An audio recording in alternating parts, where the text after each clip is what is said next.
So I'm going to tell you for a minute what I'm going to talk about. I will draw back the curtains. This is what I'm going to cover. How to create the deepest possible human connections. How to create the most lucrative business. How to develop the most innovative collaborations. And also, I'm going to teach you a little bit about the magic that happens here at Genius Network and really kind of the magic of Joe Polish. What is all this stuff? I'm going to pull back the curtains on all of this stuff because this is what I've been figuring out, analyzing, studying, brute force learning for the past 8 months.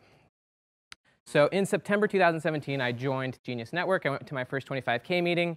And for about a month and a half before my first meeting, I worked a ton with this guy. I was really lucky. My Aunt Jane was actually a member of Genius Network for 2 years, and she told me when she found out that I joined, before you go to your first meeting, sign up for a 10-minute talk. Give a 10-minute talk during your first meeting and work with Joel. That's exactly what she told me. So I worked with Joel, worked with him a ton, and after this was me after my first Genius Network meeting. Actually, that's not me. That's how I felt. This is what happened. I learned a ton from Joel, and also I developed a ton of what I learned about this culture. So I learned a ton. A guy named Dre Redfern immediately helped me to make $10,000 more a month to my business. He had his whole team working with me, helped me for free. All of this stuff was crazy, and so I learned very quickly the rules of this environment, of this culture. Joe says it all the time. Life gives to the giver and takes from the taker. That is the rules in this environment, and that is the rules for all of the things that I was mentioning before. Immediately, I joined 100K. I said, if I have this many epiphanies and this many experiences, I'm already getting this much, what's going to happen at the next level? My only goal was be helpful. I wrote an article about it on Inc. It's called What Happened When I Paid $100,000 to Help Someone. One of the things that really surprised me during my first 25K meeting was one of the first conversations we were having was, how do you get a return on your investment of that 25K? I thought, that is the most weird conversation. It seems so backwards to this whole focus on being a giver and not a taker. And then there was someone who said something really brilliant. He said, here's the secret that most people don't realize. You pay someone money, and then you help them. This is how you create 10x returns. By the way, that person was Jason Fladlin. He said that at, I think, 100K, or he said that at a recent 25K meeting. So here's a really interesting story. Hey, I hope you're enjoying this video, and I want to let you know that I have a new book that's come out, and if you'd like to get it absolutely free, there's a link below in the description, or you can wait till the end of this video, or you can simply go to joesfreebook.com and you can get a copy there. I don't know who here has heard of Christina, I think it's Tosi or Tosi. Anyone heard of her? Well, one person. That's my assistant. She happens to be one of the most famous pastry chefs in the world. People come from all over the world to come to New York to come to her place. It's called Milk Cafe in New York. It's been all over the internet. Not the internet, sorry. It's been all over like the media, the news and stuff. So 10 years ago, she was working at a very fancy restaurant. No one knew who she was. She was working in the back. She was a server. She was doing dishes and stuff like that. She needed a push. Here's basically what was happening. She had a huge passion, a side love for making desserts, for making pastries. She just loved it. It was what she loved to do. And she started bringing those pastries and desserts to her coworkers just because she just loved giving those things, and it blew their minds. By the way, this is a very high-end restaurant that she was working at, and her boss was a very famous chef. And he begged her for months, please let us serve your desserts at our restaurant. And she wouldn't do it. She was terrified. She was freaked out. She didn't actually see in herself what other people were experiencing. She just saw it as a passion. She enjoyed it, and she loved doing it, but she didn't have the confidence in herself. Again, she needed a push. If you've ever seen the documentary Chef's Table on Netflix, please do it. It's one of the most aesthetic, beautiful shows ever. But in her boss's words, I just needed to push her off the cliff because she wouldn't do it herself. And so he one day said, you have 3 hours, and then whatever you produce, I'm serving, and you're getting credit for it. So if you produce crap, you're getting, that's you. So basically, she freaked out. She took 3 hours, and she produced a magical dessert. It was a strawberry cheesecake. It got raving reviews. And then she started making the desserts at the restaurant, and way more people started coming, even though this was already a really successful restaurant, because her desserts blew their mind. Fast forward a few years, she's one of the most famous pastry chefs in the world. So she went on to succeed, and she got a gift. That's one of the core components of what I'm calling a transformational relationship, is that you receive gifts, and it's something you cannot get for yourself. That's part of this environment. That's part of why you need to be a giver, and that's part of why there are so many givers in this room, is because there's certain things that you need that you can't get. You may need a push. I recently just published my first book, my first traditionally published book, Willpower Doesn't Work. I was pretty overwhelmed with the launch of a first book. I needed a push.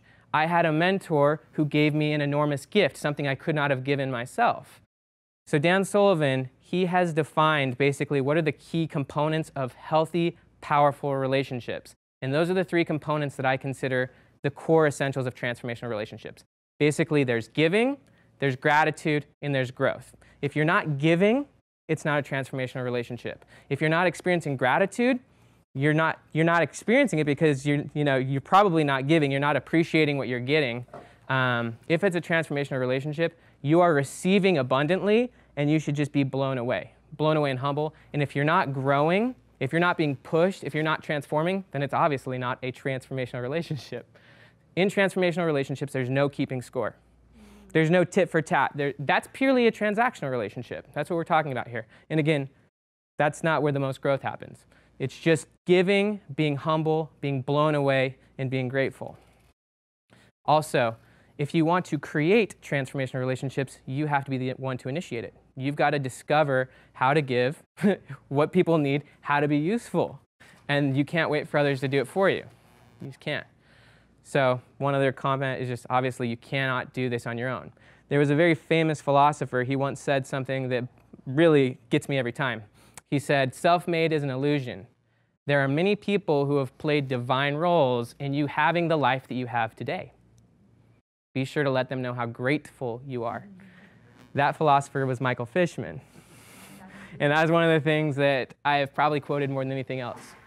Steve Sims has an entire book on how to create transformational relationships. He's called the Wizard of Oz of business because he knows how to create impossible situations. Whether that's getting his clients on stage with Journey, how does he do it? He finds out what people want, he creates a win-win situation, and then he creates impossible situations.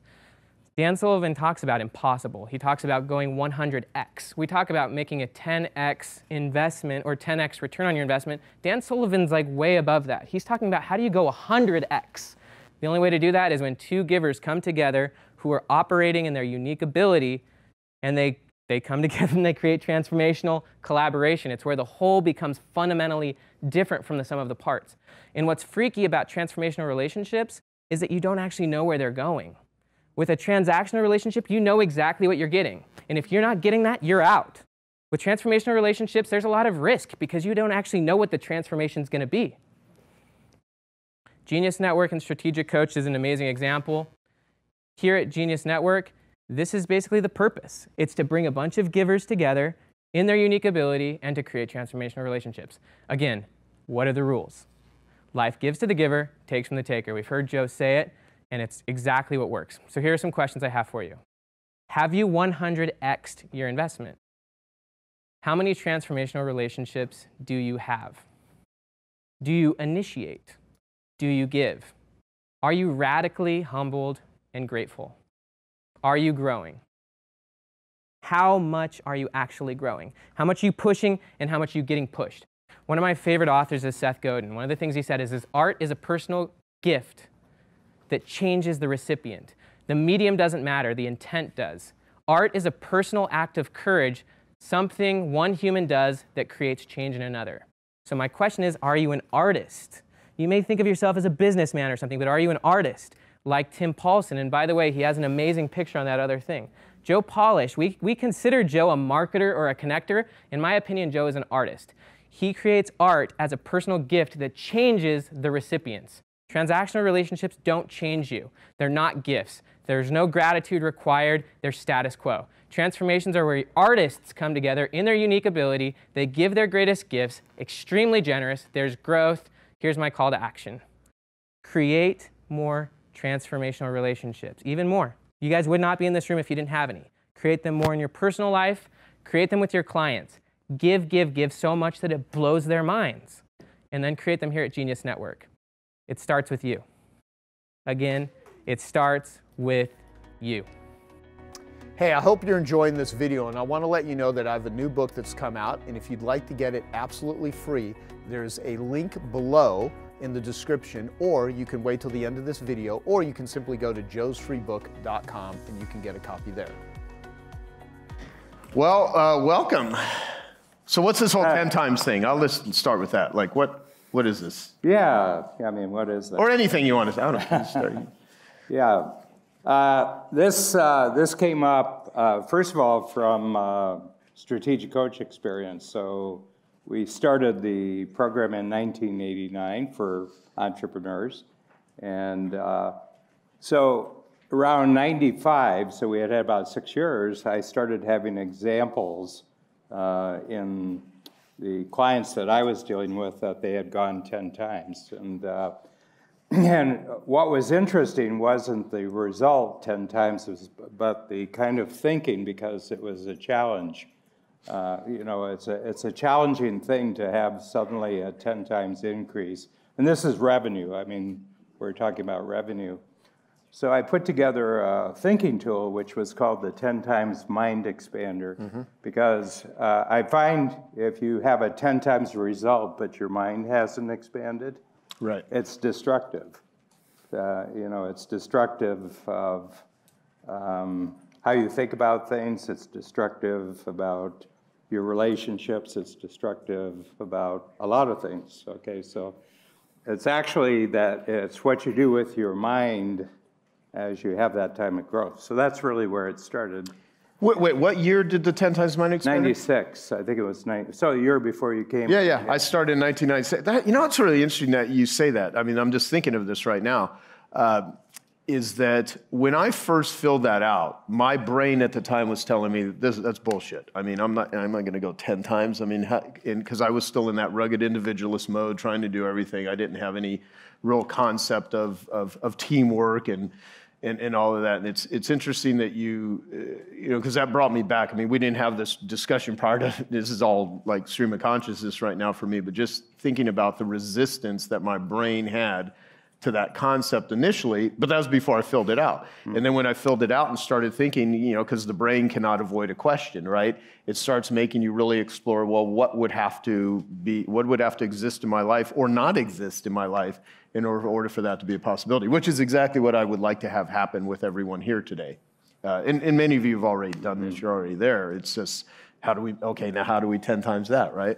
Yeah. Okay, Yeah. awesome. Yeah.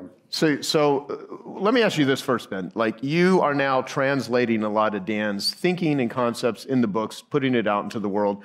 They're very, very amazing books. I mean, even the intro of The Gap. How many of you have read The Gap and the Gain?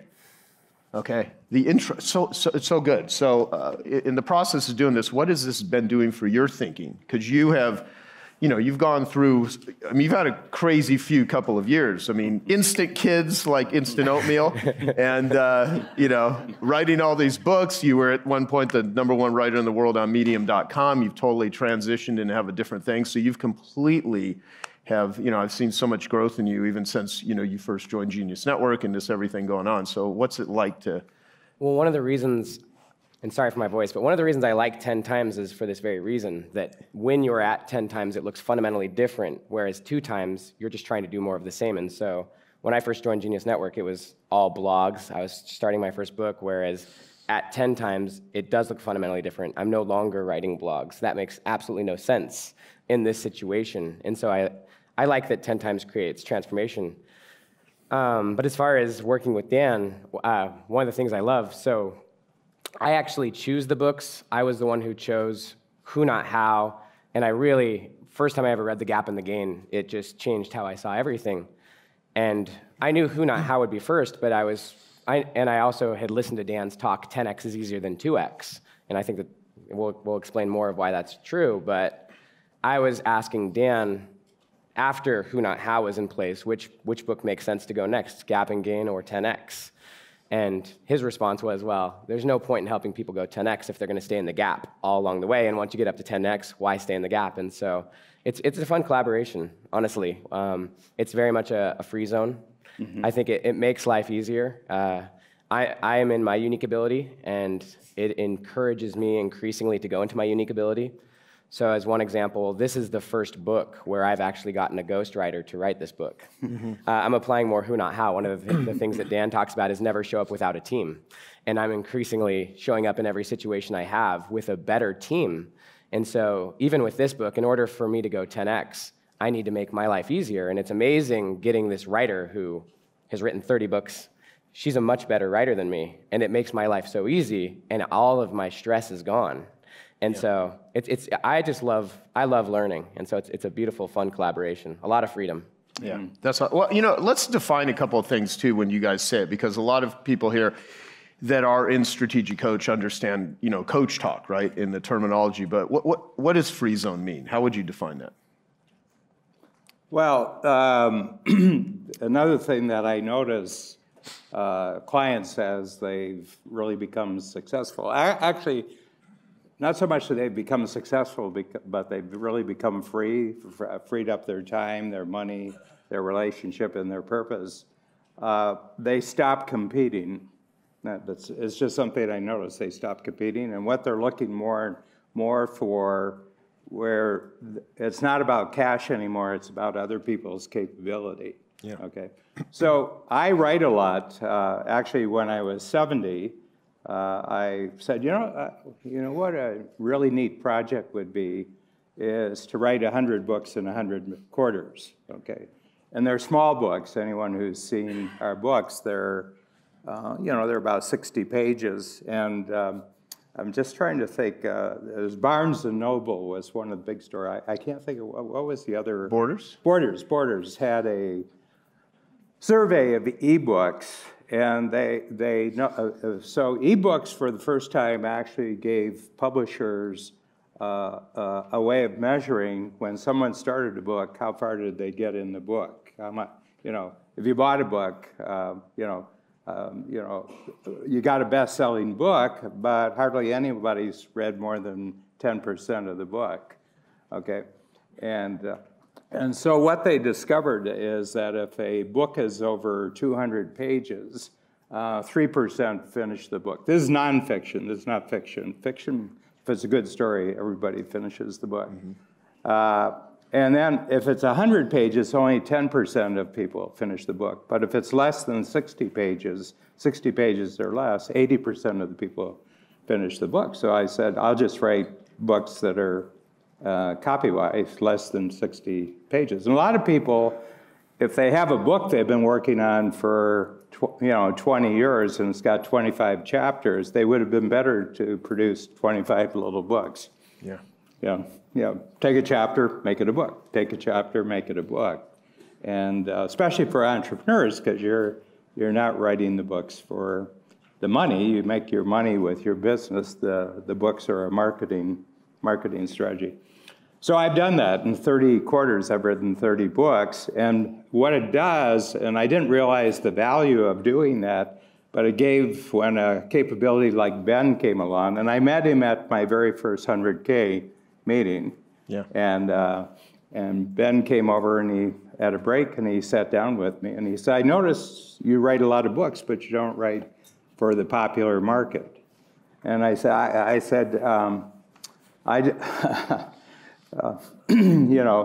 if it's not finished in 90 days, it's not going to work with me, So I don't take on any project I can't finish in 90 days, I just fall off a cliff after 90 days.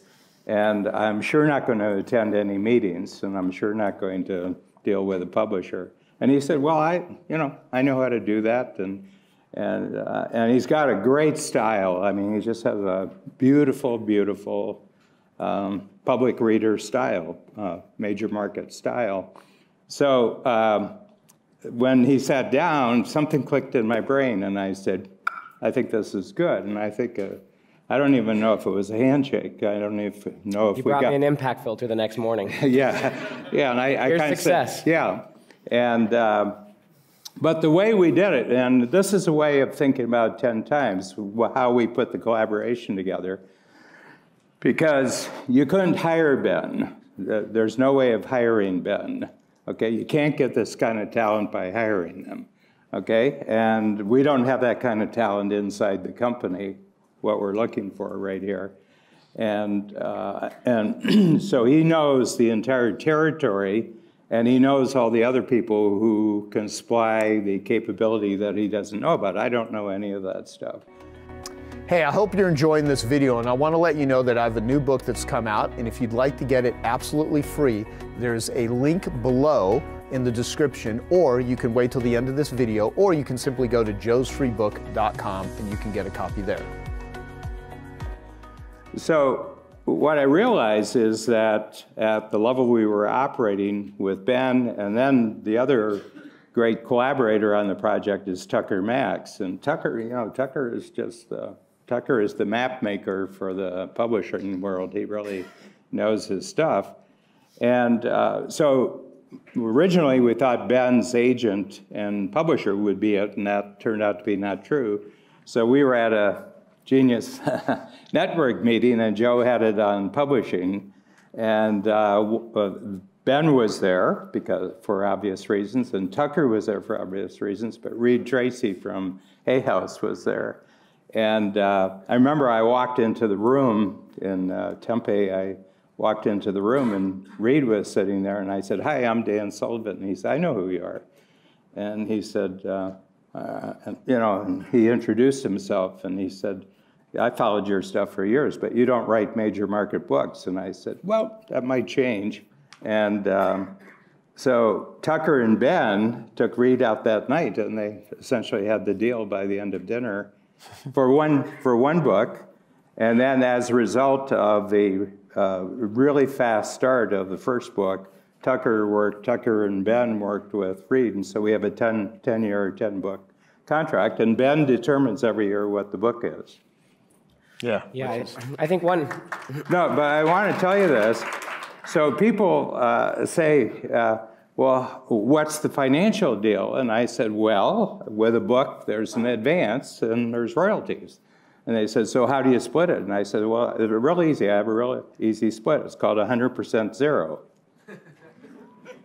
So Ben gets all the money forever. Ben gets all the money for the book. And people say, you're giving away all the money? And I says, what money? What money are you talking about? There wasn't any money until you put the collaboration together. The collaboration created the money. How do I get paid? Every once in a while, somebody who reads a book signs up for the program. So far, 400.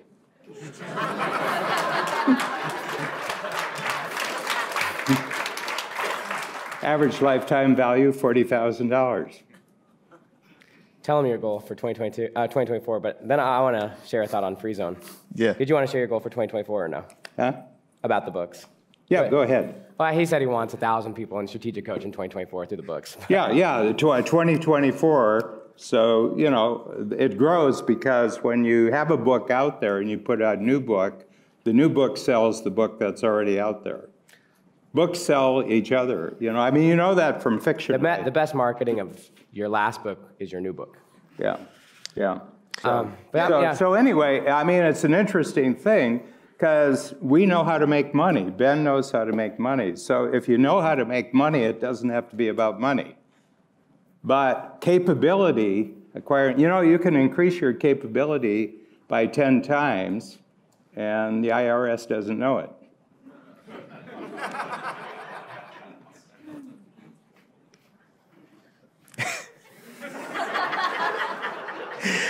You know, can I, there's a couple of things. I was just giving a, you know, this is in relationship to Garrett. Yeah, Garrett had a great line, you know, Joe always says what Dan said first. I think that was the lineup. Yeah.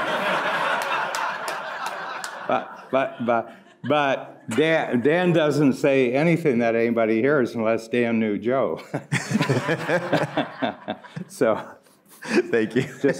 just put things in their proper perspective. Yeah, you know what also is... And ours is a great collaboration. Oh, absolutely. No, we have a fantastic collaboration. You know, we don't have an affiliate thing. I'm the highest referring person to Strategic Coach. You're the highest referring person to Genius Network. And we try to refer people and recommend things that we know will make our clients better. You know, if someone joins Strategic Coach as a Genius Network member, I know Strategic Coach is going to do things with them that are going to have them come back as a better Genius Network member, and vice versa. You know, so that's how we collaborate. And we're also, all of us are very much long-term in terms of thinking, which has always been a weird thing for me because I'm a very spontaneous, impulsive, you know, person. And what I do, though, is I stick with things that I see growth and benefit from, and for where I feel good. Like what I would say, and I've heard this a lot with Genius Network and with Strategic Coach from other people also. You know, half the time I have no idea what the hell is going to happen when I go to Strategic Coach, but I walk out of there feeling better. I just like, oh, I feel more capable, right?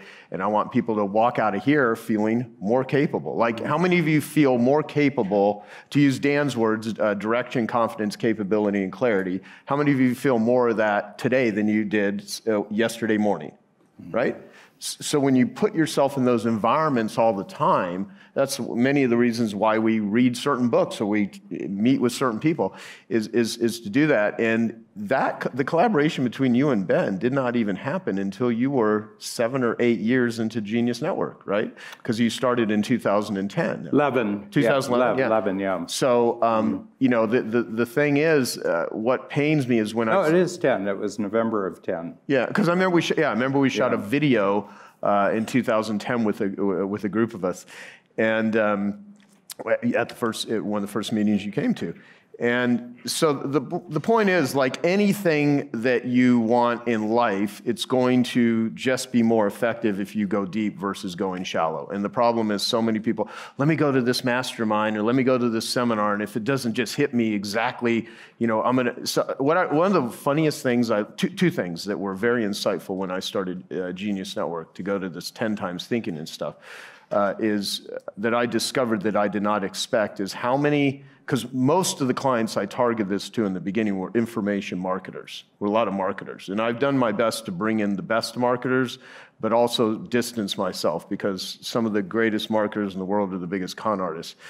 And there's a lot of people that were information marketers that would talk about how much money they help people make. And I didn't realize how many people that claim they made a lot of money didn't have any money and could not afford to cut a check for 25 grand. That was fascinating to me. I'm like, weren't you just like shooting a picture in front of your fucking Ferrari and talking about how you made $1 million launch in 2 days and you can't cut a check? Like what?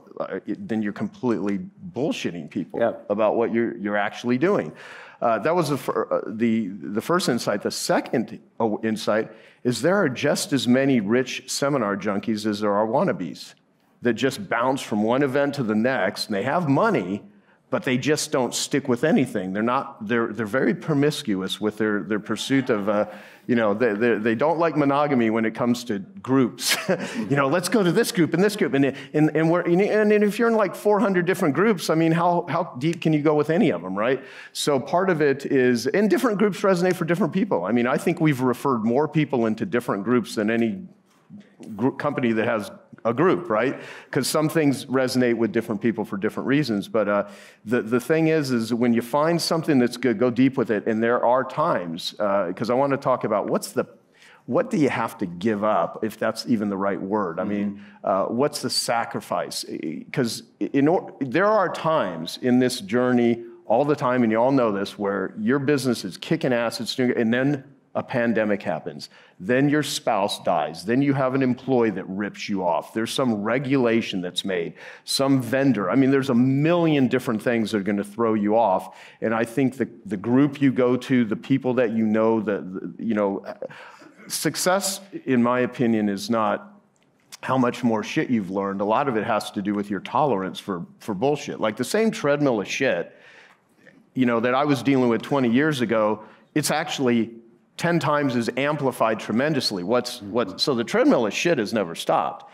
It's my ability to deal with it and my capabilities and who I turn to and my tolerance of it because of what I learned. The same stuff I deal with every morning would have killed me when I first started my business, you know, damn near, well, 1990 was when I started my first, late 1989, 1990.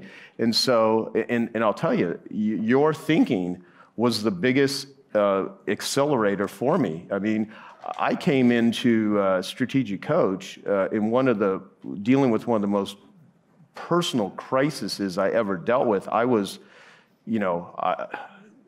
I was in active addiction as a result of something that had happened to me. And I'll tell you, it was one of the few things that gave me the ability to just function in a company when my life was personal chaos. My clients, fortunately, still, did well, but I would go to bed many nights like wishing I was dead. I mean, I had a lot of suicidal thoughts during some of those periods of my time. And Coach was, as crazy as it sounds, was more helpful than most of the therapy I was doing. Yeah, it was interesting last year when Joe was on sabbatical. We had Babs and I, we had sort of a check-in with you, but not about business, just, what were some of the experiences we were having. And I met Joe for the first time in 2008. He had done a year of the program with another coach, and then you jumped. You mean 1998? 1998, yeah 1998. And I really clicked. I mean, the ones that were really crazy, I feel very comfortable with. It's the ones who sit there like this, that I have a hard time with. And so Joe, Joe and we've become fast friends, and we have nothing in common from a personality standpoint. I mean, we have zero in common. It's true. It's pretty obvious if you're not paying attention. But I think there are some fundamental issues of integrity, and that where I think we have common ground. And I was saying to Babs, when Joe started on his sabbatical, I said, when I first met Joe, he couldn't have taken a half-hour sabbatical. Yeah. Yeah. No, I mean, he would have been squirrely by 15 minutes. It's true. It's true. Howard, you have to use the mic if he's itching to make a. But I just want to finish this thought before we get started, and that is that.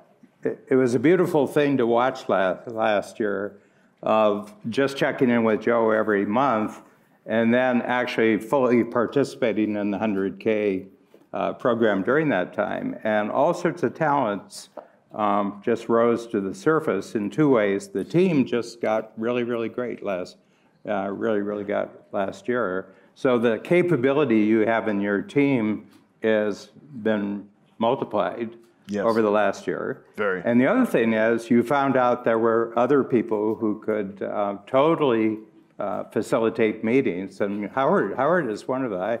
I think the 2 days that we spent with Howard, his agenda and his handling, I think, first of all, it was a huge surprise to me.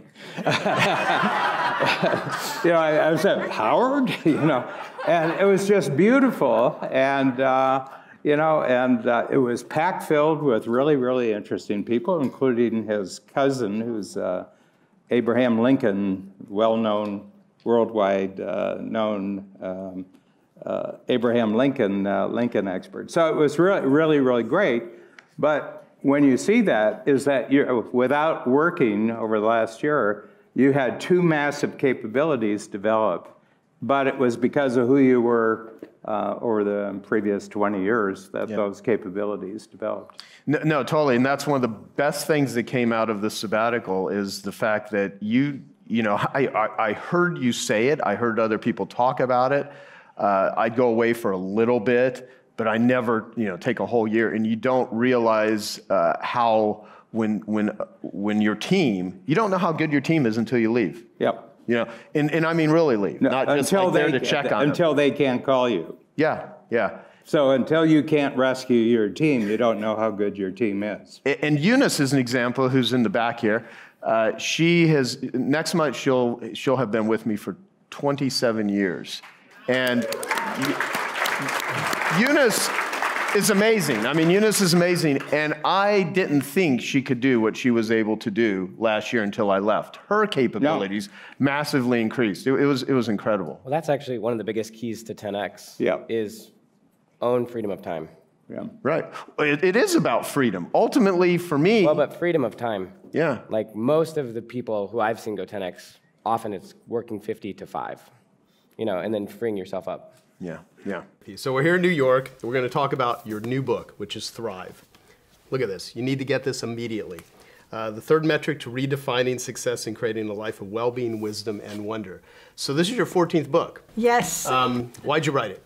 Well, it was like the surprise baby. I had promised myself, my children, everybody who cared for me that I would never write another book because it's always been so stressful and filled with deadlines and sleep deprivation, all the things I was trying to avoid. Right.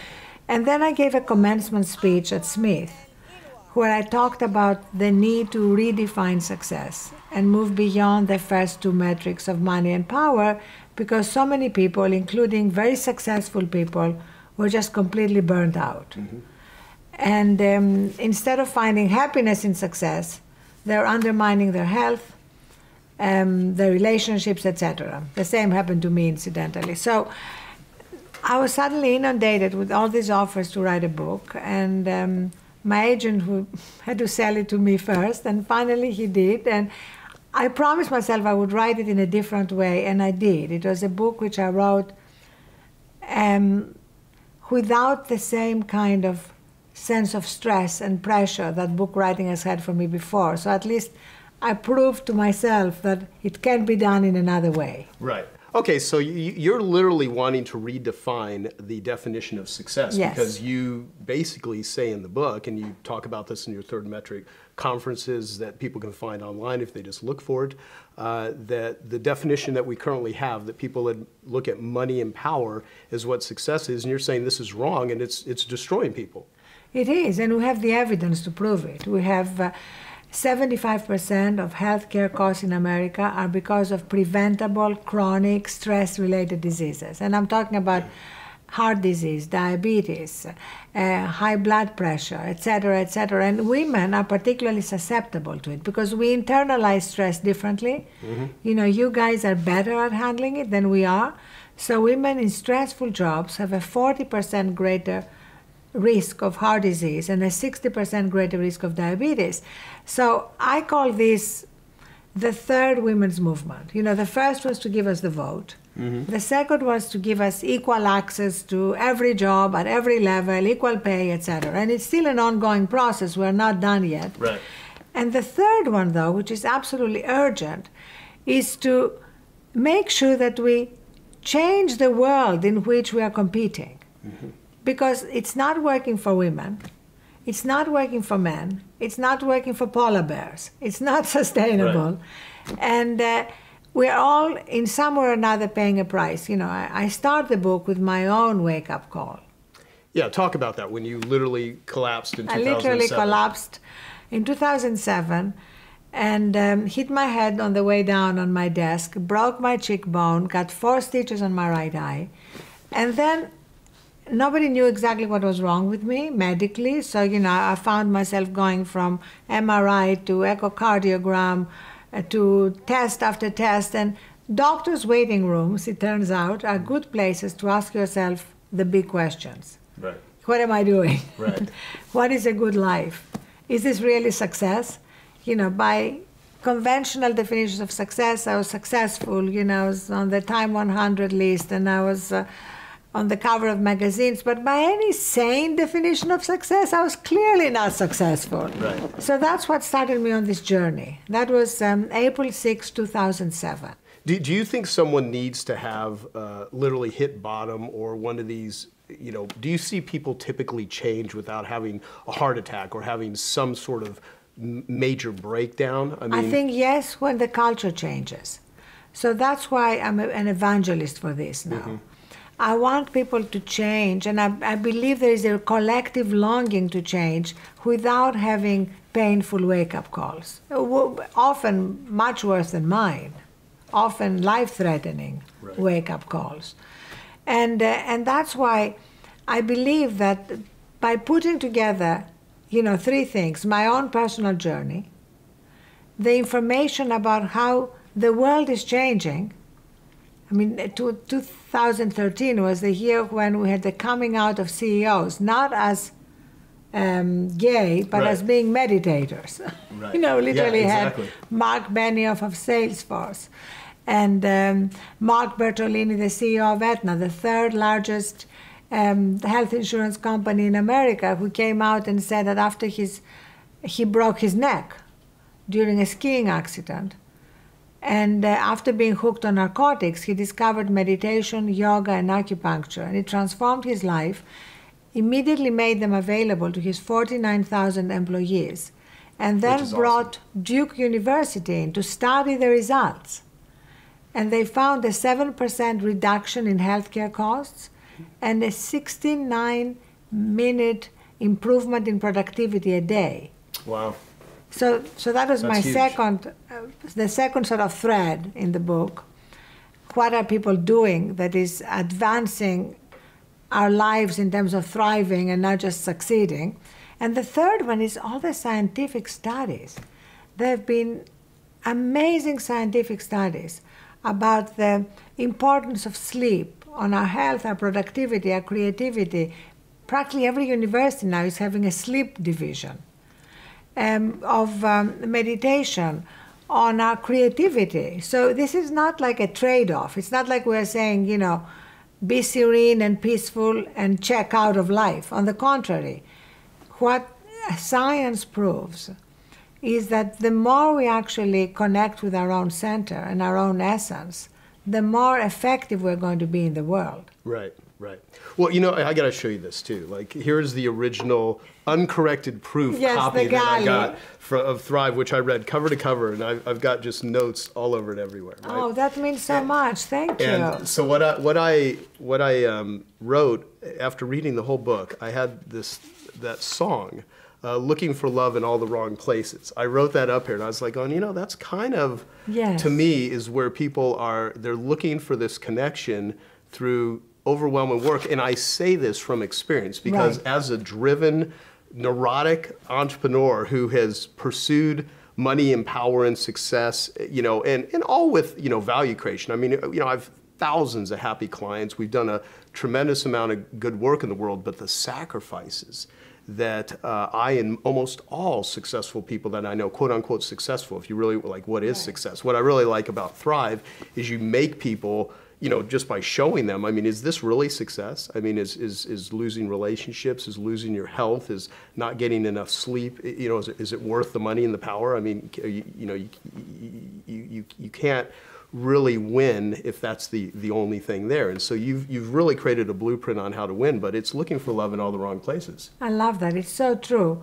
It's also a little bit like, the old experiment with rats in the 50s. Mm-hmm. When even after they would no longer get any cheese when they pushed the lever, they would still keep doing it. Sort of the expectation is, there must be some more cheese there, even though, there's no cheese coming out. Got it? Yeah. And the other moment that made me realize, how wrongly we often lead our lives is when I was at a friend's memorial and I was listening to the eulogy. And it suddenly dawned on me that eulogies are not like resumes. Eulogies are not like our LinkedIn profile. Right. They're not about, have you ever heard a eulogy that said, Joe was amazing. He increased market share by 1/3. Or, Mary, she made SVP at 35. Eulogies are always about the other stuff, how we made people feel. Did we make people laugh? What were our values, our passions, our kindnesses? And so shouldn't we be spending a little more time giving the people who are going to eulogize us a little material? Right. No, that's great. That's great. Well, it took you falling down and literally breaking your cheekbone in order for you to take a look at this. And so hopefully through Thrive, the people that are out there watching this will pick this up, they will read it, and they will take it really seriously. Because when we first started talking about this, one of the things is changing the global conversation. And you are a person as an evangelist that has the exposure, that has the ability to really introduce people into something, and you speak from experience too. You're not just a really successful person that says, oh, everyone should take better care of their health. I mean, you've lived through this. I've been through it, yeah. And actually, since my collapse, at the Huffington Post, we now have 26 sections covering these issues, including an amazing sleep section for anybody who is watching who is having trouble sleeping, you know, full of tips and tools. And that's the other thing, Joe. I wanted the book to be really practical. Like, I don't want people to read the book and say, she's right, you know, I agree with her. That's not success for me in terms of this book. Right. I want people to say, okay, and she's giving me the small steps that I can take to change, to make small changes. I'm not talking about transforming one's life overnight. I'm talking about getting 30 minutes more sleep every day than you are getting now, unless you are one of the very few people who are getting enough sleep right now. And that's very few. Most people are completely sleep But deprived. like 30 minutes, you know, surely everybody has 30 minutes. Or, you know, meditating for 5 minutes. Even if you don't know what the hell that is, you know, just like allowing yourself the opportunity to experience something in ourselves where we can always return in times of stress, you know, like the eye of the hurricane. Right. So have a personal connection with people. You know, in the giving chapter, I think giving is such an important part of well-being, and now they have science to prove it. Some of the happiest people are people who give naturally and easily, and that doesn't mean leaving your job, getting on a plane, going to Rwanda to open an orphanage. I mean, it's fantastic when people do that, but I'm talking about when you go and get a coffee in the morning, do you acknowledge the barista? You know, do you have a personal connection with that person? Or do you walk through life treating people like vehicles to bring you whatever you want? Right. You know, it's a small thing, but it changes the way we approach our day. Oh, I totally agree. I mean, I love the saying, life gives to the giver and takes from the taker. And people that are rude to waiters, people that are just don't open the doors, people that don't say, I mean, just the simple, common things like, you know, saying thank you. And what I love about the way you describe it in terms of giving, where you even address, well, people think, you know, you have to donate money. Well, what if I don't have any money? And you talk about all the different ways that you can be a contributor, and how by contributing to others, it doesn't just, you know, contribute to them. It actually really helps you. And the, you know, the cool thing about behaving that way, there's this cliche, which is be nice to the people you meet on the way up, they're the same people you meet on the way down. And early on, I heard that very early in my career, and you run into the same people 10 or 20 years later. And if you're a total jerk along the way, people don't like you. I mean, you don't build up you know, a lot of equity by being a jerk. And so just simply being pleasant is just, you know, I mean, even if deep down inside you feel like a jerk, you're just going to get more benefits from the world. Yeah, I believe in fake it until you make it. I think even if you feel like a jerk, if you begin to behave in kind ways, it's going to change you. Because ultimately, I think we are all a mixture. And it depends on which part of ourselves we feed. You know, if we feed the part of ourselves that connects with people, that basically is present in our life, that reaches out to strangers, then we're going to become that person. Right. If we feed the misanthrope, the other part, then we'll become that person. Yeah. And you know, I was very blessed, Joe, to have a mother who lived a third metric life before I knew what a third metric life was. And you know, we had no money. We lived in a one-room apartment in Athens. My mother had a sense of abundance that went beyond our circumstances. And part of that was she was always giving to people. She was always offering food. She was always offering her time. And I thought about that however successful we are, when we are going after our goals, even if our goal is another $1 billion, whatever, we are operating from lack, like we want something. When we're giving, we're operating from abundance. And so immediately it changes the way we approach life, because we're feeling that natural abundance, which I think is available to all of us. But so often we are constantly looking at what we want next rather than what we have now. Right. Right. Well, you talk a lot about your mother in the book. I mean, there's some great sayings that she had. I'd love to have you share a couple of the insights. And you literally tell such a beautiful story about when she passed away. I mean, it's pretty incredible. So talk about your mom, because obviously she was such a huge influence on you. She was. The book is dedicated to her, and I say that in a way this book is a homecoming for me, because when she lived that life, when, for example, while I was rushing, she had that timeless rhythm. You know, going to the farmer's market with her was like an exercise in patience, because she would connect with everybody selling anything. She would make a personal, intimate connection. She would be totally present. And now that she's gone, I just feel that I need to embody these qualities myself. It's not enough to have, well, my mother was there. It was almost like, well, if I'm living with the Iron Chef, I don't need to learn to cook. Right, right. So now I need to learn to embody all these qualities. And you know, when she died, I mean, as I describe in the book, the moment, you know, when she fell, she knew that this was the end, but she didn't want us to know, because she didn't want us to take her to the hospital. She had been in and out of the hospital with a heart condition. She wanted to die at home. And I talk a lot about death in the book, because so often we don't talk about it. Right. It's the one thing that unites us all. You know, as the Onion headline said, death rate holds steady at 100%. And yet we don't talk about it. Right. And I feel if we talk about it, not in a morbid way, but in a way of realizing that worrying about the little things makes no sense. You know, when we know that sooner or later this life ends. So do we really want to worry about every little thing that happens? Or worse, worry about the future? Because a lot of people don't even worry about what has happened. They worry about what may happen.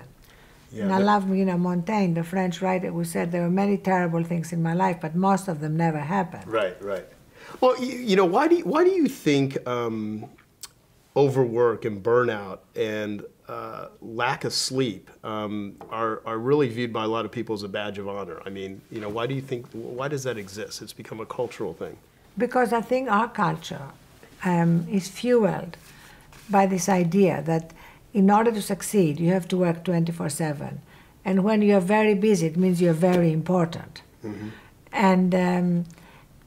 And so we forget to really nurture ourselves along the way. And often as we succeed, the first things that go are things that help nurture and sustain us, because we feel we don't have time for that. You know, you hear people say, I'll sleep when I die. That's kind of silly. Yeah, well, they're going to die quicker. Yeah, exactly. And now we have the evidence that shows that people will die quicker. But also, I don't enjoy my life when I'm tired. Like if I wake up and go through my day like a zombie, I want to enjoy my life. You know, here's the thing. I don't want just to be effective. I want to really feel grateful and relish, you know, what is around me and what is in front of me, and feel how blessed I am. You know, everybody has horrible things happening in their life, some worse than others. Everybody faces challenges. But so often we don't focus on the good things. That sense of gratitude is a very big part of Thrive. Well, and you actually, on every chapter, you give people specific strategies on what to do, rituals, things, and they're not complicated. I mean, this really is a game-changing book. Anyone that reads this and will take it seriously, even semi-seriously, is going to get tremendous benefits. So I'd love to kind of break down some of the points, and then people, you need to pick up the book, read it, and you can go very deep with all the areas. But you talk about well-being, wisdom, wonder, and giving. So let's talk a little bit about each one and how you encompassed it as Thrive. So well-being is obvious, because we look around and we see people who are so stressed, they overeat, they undersleep, they do the things that undermine their health. And we see that all around us. And we can do small things to course correct that have a huge difference. I mean, when I went from getting, say, 5 hours sleep to getting 7 to 8 hours sleep, that was huge. And what did you do? I mean, what did you actually do? I actually made it a priority. And there are always things, life always will say this is important and this is important, you must worry about this and you must worry about that, and we need to sort of turn to life and say, no, this is important, I'm important. So I'm going to prioritize that, and sometimes it means leaving a dinner early, sometimes it means not going somewhere, but I would rather be rested and renewed and recharged. And then of course we have technology. I write a lot in the chapter about the impact of technology, which has been in many ways incredibly positive, but also incredibly dangerous when it comes to our addiction to technology. Yeah. So we have now people who cannot disconnect. And it starts with small tips. Like one of the tips in the well-being chapter is never put your devices by your bed when you sleep. Yeah. Joe, do you have your devices by your bed? I swear I do not. You swear? I always leave Okay. I have an iPhone and I leave it downstairs because I know if it's anywhere near me, it has a magnetic force that Yes. just pull. I mean, I really think this is for not all people, but for many people, definitely like myself, it is literally beyond willpower. Yes. It has a pull to it. I mean, technology is addictive. I mean, people cannot stop. And once you get so programmed into it, it makes it even harder and harder. So you have to take, it's kind of like leaving alcohol around for an alcoholic. Yes. I mean, you just want to drink. Yeah, so I don't keep That's any great, phone. but that's rare. Yeah, no, I Because know. wherever I speak, I ask my audience, and the majority of people put their phone by their bed. And one of their excuses is they needed to wake up in the morning, right? Right. So I tell them, Pottery Barn, $35, a great looking vintage alarm clock that can wake you up in the morning. Yeah. But we need to be smart because, as you say, otherwise you wake up in the middle of the night for whatever reason, you're going to be tempted to look at your data. Exactly. So that's like a small, tiny step, but hugely significant in how renewed and recharged we are in the morning.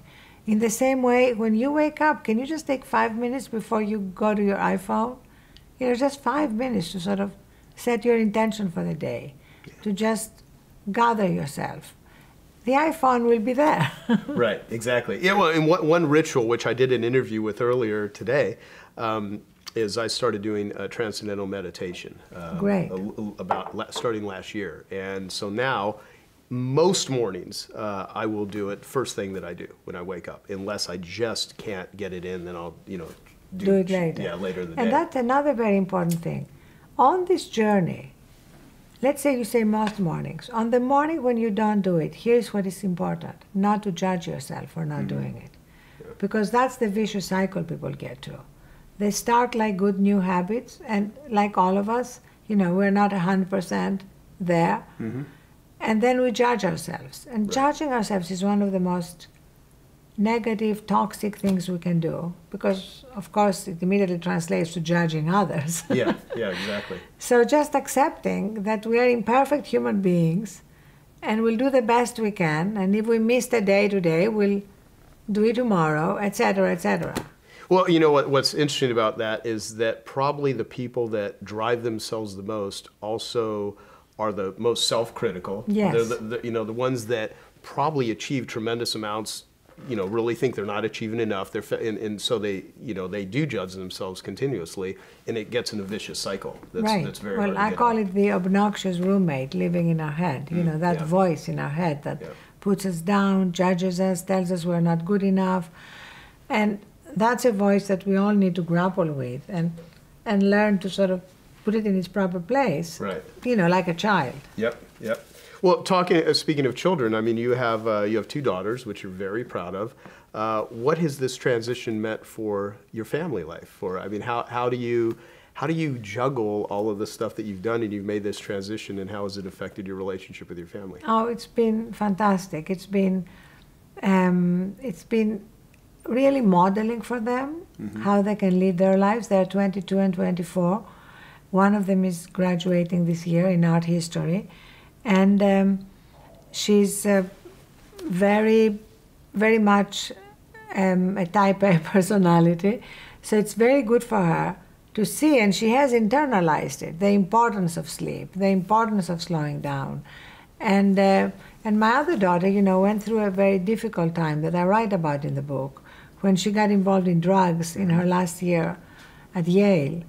And, you know, in March of 2012, I got that call that every parent dreads, you know, "Mommy, I can't breathe." And I'll never forget that drive to New Haven and taking her out of school and working with her on her recovery. And what really helped me cope with that period was, even during this really hard time, I kept being grateful for the fact that she was alive, for the fact that she wanted to get well, for the fact that she had a loving family willing to support her. And now, March 5th, she's going to celebrate, you know, 2 years of being sober. That's awesome. And it's, I was very proud of her when she decided to go public with her story to help other young women and men, because I feel that drug addiction is an epidemic, both legal and illegal drugs, and we need to take the stigma and the shame away from it so that people can talk about it.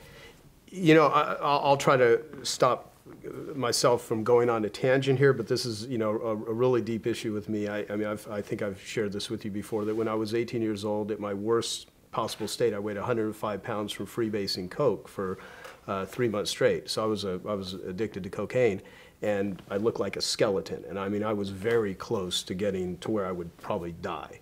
I was so badly addicted, and I literally had to remove myself from the environment where I lived. I went and lived in a trailer for 2 years. I mean, I literally got clean, and I ended up getting a job at a mental hospital. And then I used to drive all of the patients to AA meetings, Alcoholics Anonymous, and NA meetings, Narcotics Anonymous. And I would sit and listen to these stories. It was so wild.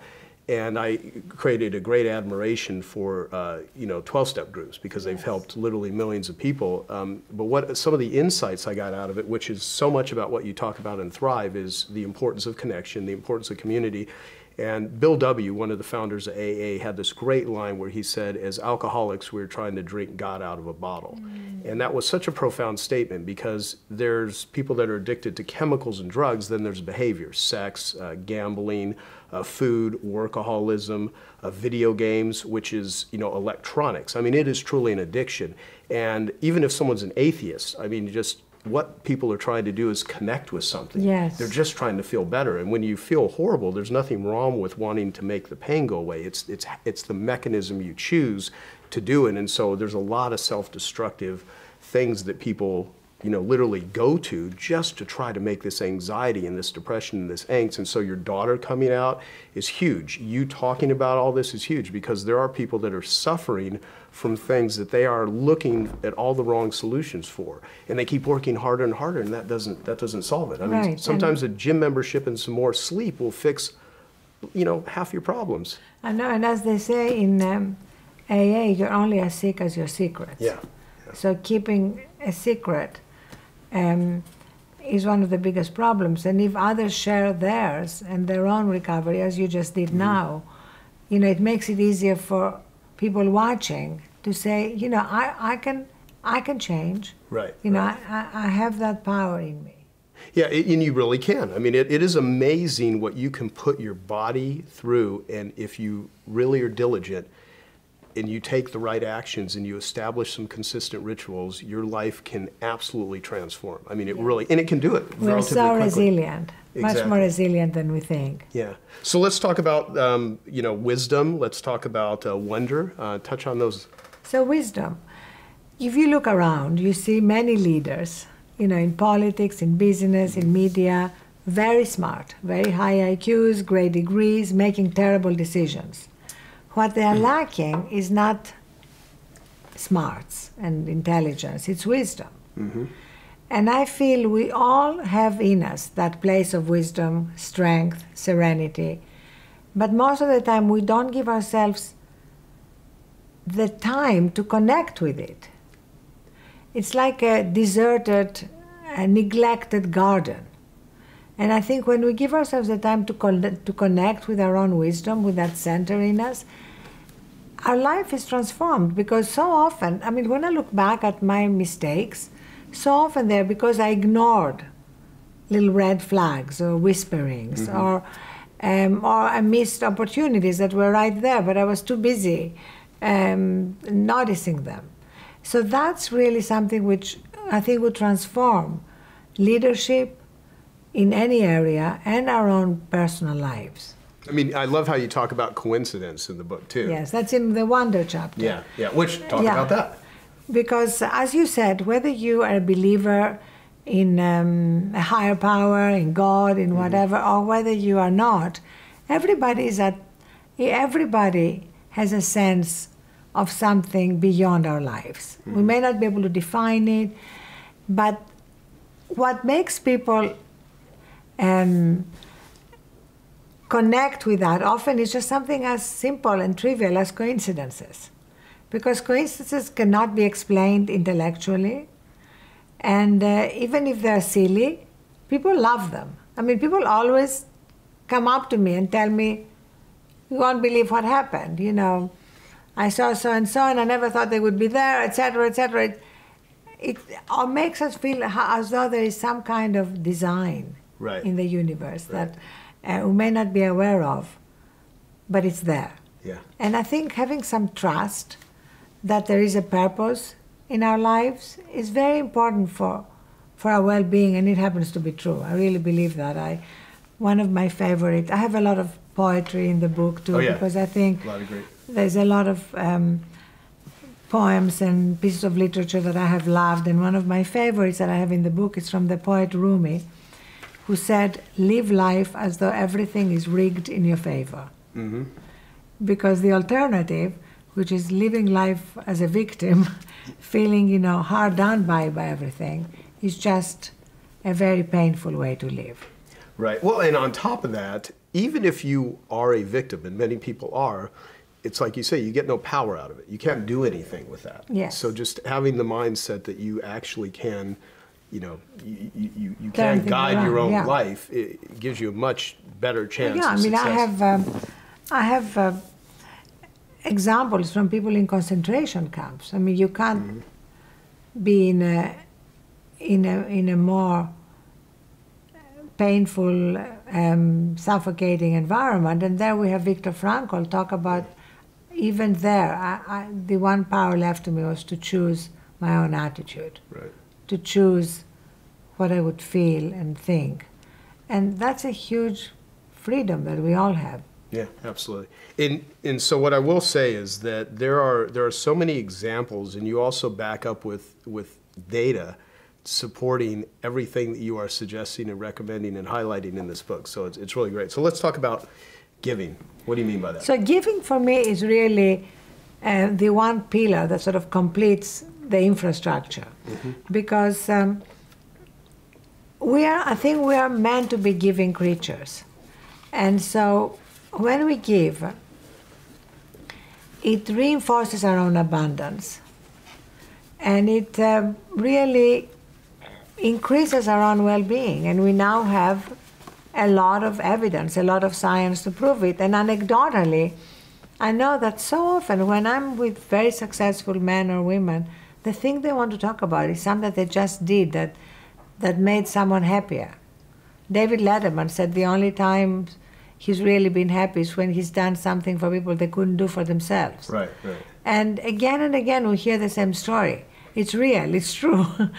And it's just wonderful to have all the science now to prove it. I mean, I feel like a lawyer sometimes. I want to convince people, and so...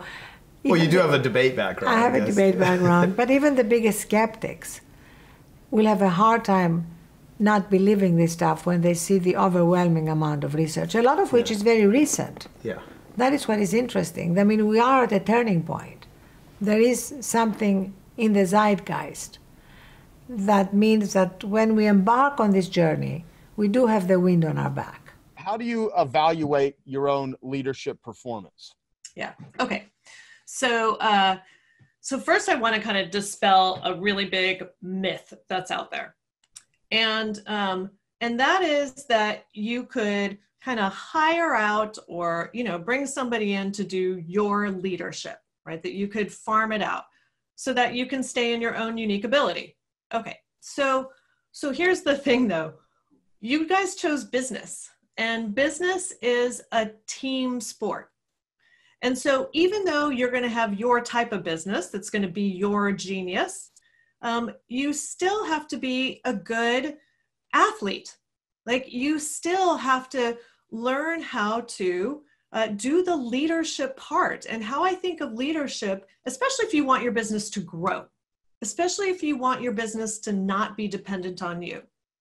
So I think of leadership very much as interacting with others so they produce results, right? Not you. Interacting with others so they produce results. And that's it's a big transition that needs to happen if you want the kind of business that can, really grow and scale, and that you can get the life you desire, that you're not tied to your business.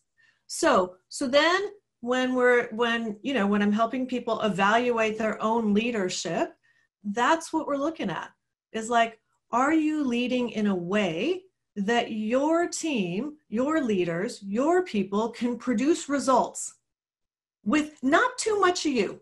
I mean, certainly with support, with, you've got to provide resources. There's all kinds of things you provide, but they've got to do their role, that you don't have to do it for them.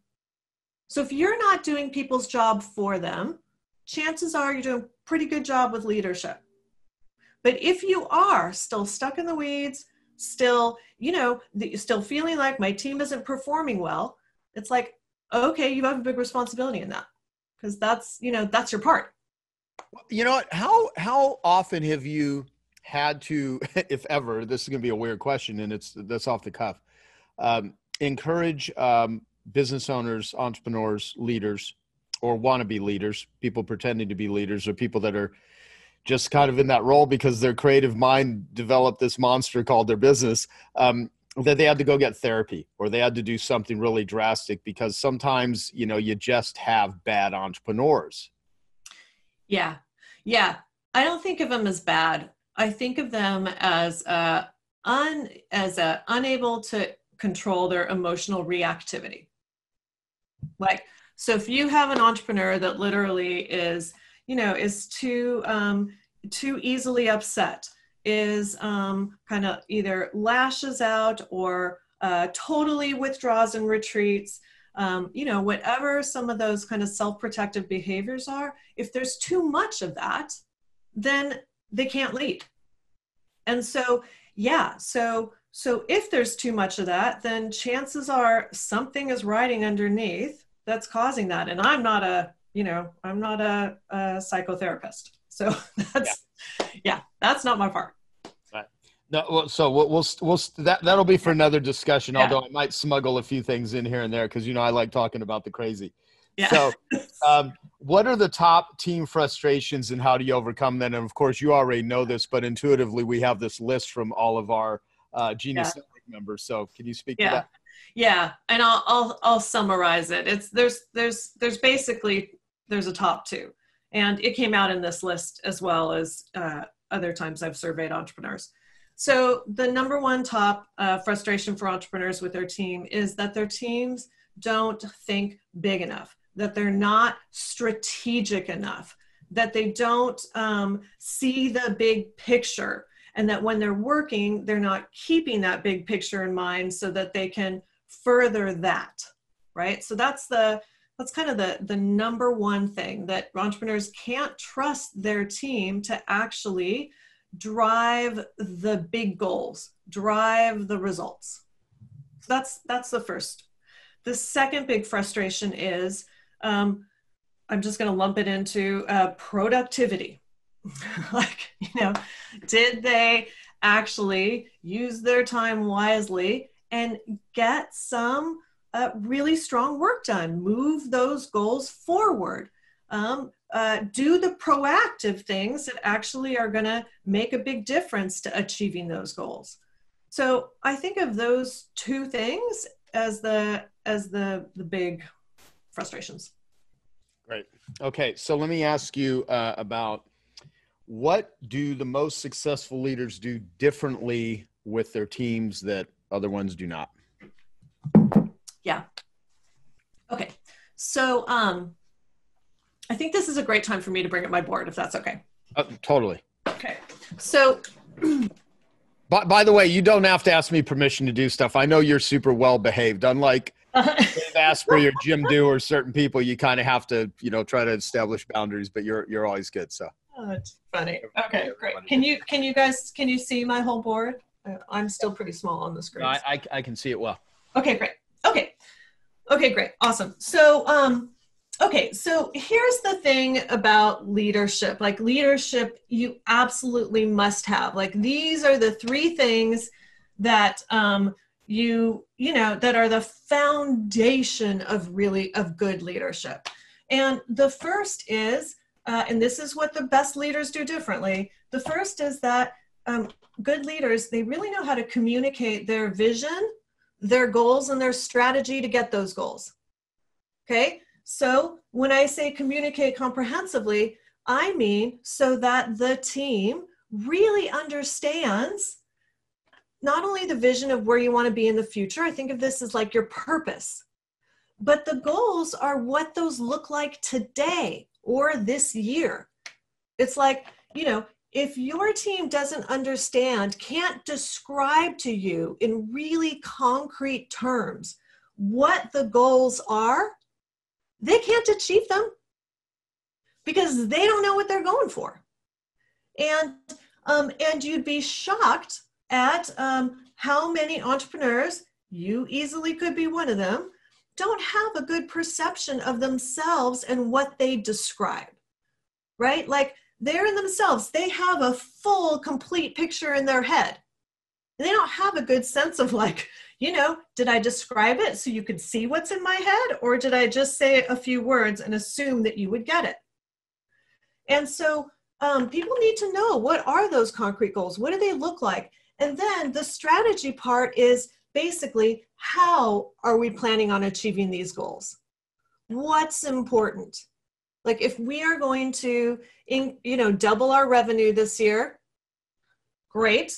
We know about what that looks like. You'd want to detail it out into, which product lines is that? Which product lines, which types of revenue, et cetera.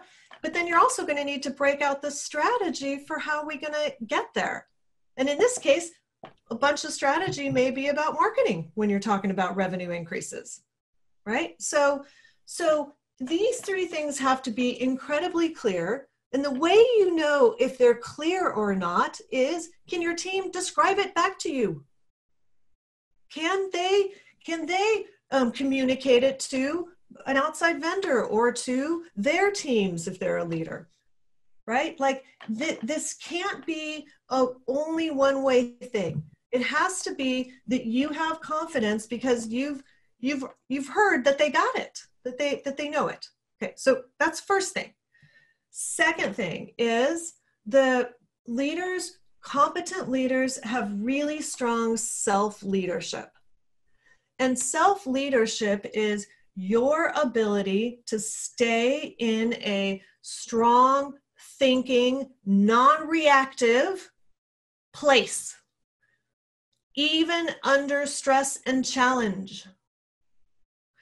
And so this self-leadership, it's the thing of where if you're not in a good place, you tank the psychological safety, you tank it for everybody. Because, and I'm going to speak to this a little bit more, but if you're not in a good place, anybody interacting with you is going to have a really hard time also being in a good place. And in fact, they're going to be, with you as a CEO, they're going to be obsessed about doing what they can to get you into a good place. And when they're doing that, they've stopped focusing on the goals. Yeah. So I'm going to come back to this, self-leadership. Okay, then the third part is when you know where you're going, what you're doing, when you yourself are in a really good place and it's safe for your team to do their roles, to express themselves as they need to, then the last part is, do you have the skills to effectively interact with your team? Hey, I hope you're enjoying this video, and I want to let you know that I have a new book that's come out, and if you'd like to get it absolutely free, there's a link below in the description, or you can wait till the end of this video, or you can simply go to joesfreebook.com and you can get a copy there. Because your team, this is where so all of these are learned skills. I would say that, we all have different natural abilities for how much work we might need to do. But this one especially is really learned. Like, nobody has these skills automatically, where some people have more self-leadership abilities than others, have more ability to stay in a calm, emotionally regulated place, even under stress, pressure, threat, right? But this one, we all have to learn. And so when we're going to learn this effective interaction is all about I use this acronym ACE. So when you're interacting with a team member, leader, really anybody, you want to make sure that you have alignment. That goal is clear. You guys are going for the same thing. And a good leader is checking and double checking this all the time, because things change. The plan you had yesterday, now that you've taken one action towards it, may have changed. Make sense? So you have to keep realigning. And then the next thing is you're going to come to an agreement for what's happening. So it's like, if you've got a problem, you're going to, get realigned, make sure you're going for the same goal. You are going to talk about how you're going to problem solve. You're going to, make a new decision. But the thing is at the end of the day, that decision has to be good with both of you. Because if one side makes a demand and the other side is forced to agree, they're already in a place of thinking they can't do it. So we need to make sure that we negotiate with our teams so that they're in a place of where we're constantly working in agreements. We have to keep remaking, renegotiating, but getting agreements. Because then when we have an agreement, we take a most effective action. And the most effective action is the one that is most likely to move us towards our desired results. Does this make sense? Yeah, this is awesome.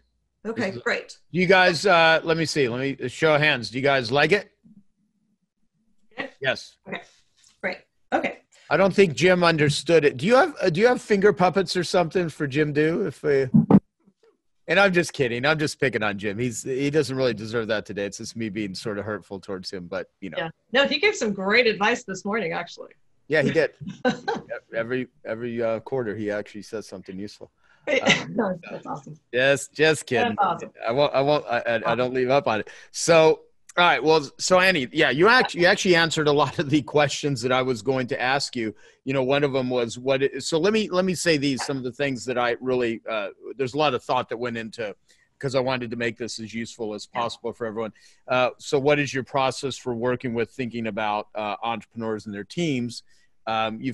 So anything you want to elaborate that you didn't touch on, do that. I do. So, I do. Yeah. Okay, great. I promise I don't have endless sheets. But again, I was like going, wow, you have this stuff pretty well thought out here. Yeah. Okay. Yeah. Well, it's, I've been teaching all this stuff for a long time now. I mean, it's iterated and gotten better and better. And I, listening to Brian, I was thinking for myself that when we can make things more simple, man, it really is easier. So that's a big part of what I've been working on these last, 5, 6, 7 years. Yeah. So when I think about business, I think of business as being in 2 parts. And most of the world really talks about the top part, the business part. Things like, do we have good goals and strategy? Are we going to execute on them? Can we actually, achieve all this?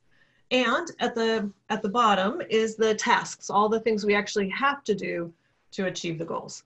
Okay, and these are departments or functions. Okay, so that's this is what we usually think about when we're thinking about business, like the sport of business. But we actually have something going on underneath achieving, you know, all the work we do together to achieve results. We have something going on all day, every day underneath because we're human. And that is, are we humans who are in secure relationship, who are each showing up well, not emotionally reactive, so that we can drop our defenses and actually focus on this? Because if we're not in a psychologically safe place, if we're in a place thinking, you know, I don't think that person has my back. Did they just throw me under the bus? Or, you know, did I just get all this stuff put onto my plate and I wasn't able to negotiate and say, hey, I need some extra resources or whatnot. I said yes to something that I can't even do. Now, if I do that, now I'm in a place of like, oh man, I got to figure this out for myself. I have to figure out how to protect myself. I have to make sure that nobody perceives me as having blown it.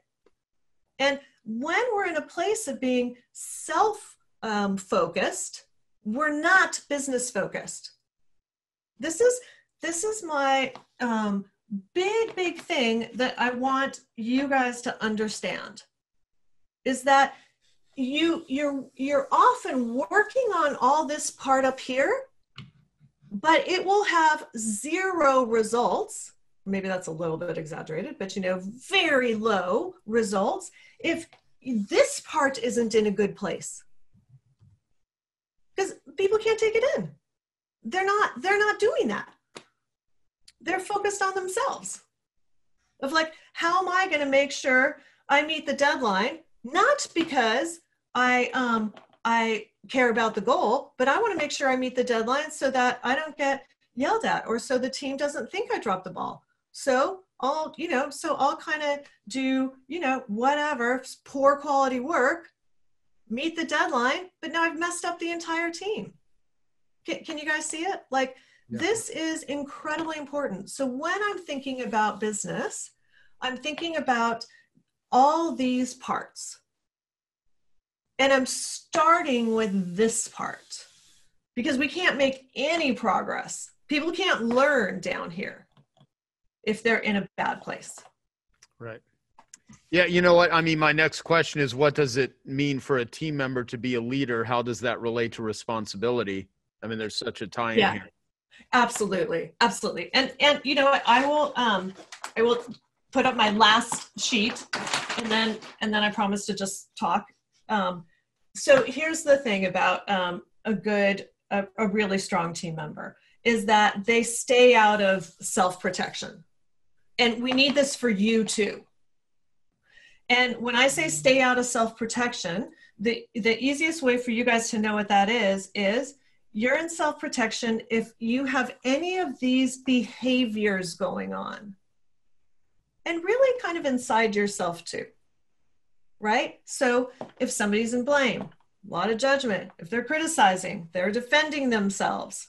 They're rationalizing, they're denying, they're ignoring, they're resisting change. They're in pleasing mode or they're in overwhelm. All of this stuff is really, is the place where we need to have the ability to get ourselves out of.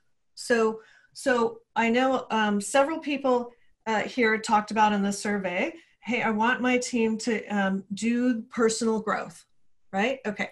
So here's where I see the personal growth hooking up with business. Because when you do the personal growth, you get a lot more emotional endurance. You get the ability to handle situations, to stay in a good place, to pause before you react, to stay out of this reactivity in more and more situations, even under stress and challenge. Can you see it? It's like, this is the thing that we need the development of good leaders, of strong team members. We need them to be able to get themselves quickly out of any self-protection. not live down here. And to do that, when they feel a threat, when there's stress, this is a process. I don't have to go through this process, but the point is that they are able to pause and get themselves on the right track, able to emotionally regulate, get out of this crap, and get themselves into a good place. Okay, I hope you found that video awesome and useful. So if you want to get a free copy of my book, I want you to click here. And if you want to watch some more videos that'll be useful and awesome, click here. Go ahead. They're over here. Do it now. Come on. Thank you. Watch them.